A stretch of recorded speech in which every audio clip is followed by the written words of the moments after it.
time and money when it comes to video.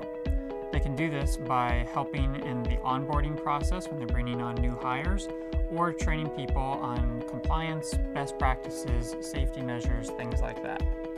Training videos are often associated with really dry, boring content that no one pays attention to, but they have to go through, and they usually fall asleep during, or are playing video games on their smartphone while it's playing in the background.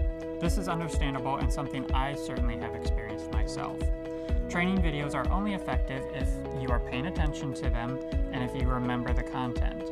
If you're not paying attention to the video, then you're not getting the content that it's trying to deliver, and it's not going to do you any good on the job.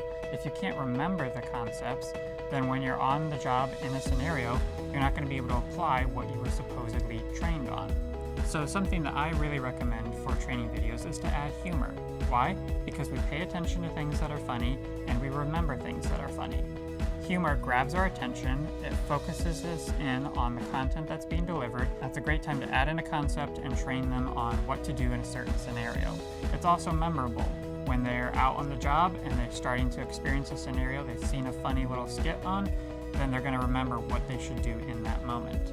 Animation is a great tool to use for this, especially in safety videos. You can exaggerate a concept, really blow it out of proportion to showcase, okay, this may never happen on a job site or something like that, but we're going to exaggerate it, add some humor, play around with it, and then teach you a concept of what you should do, for instance, in wearing PPE, personal protective equipment, to better protect yourself from what could happen.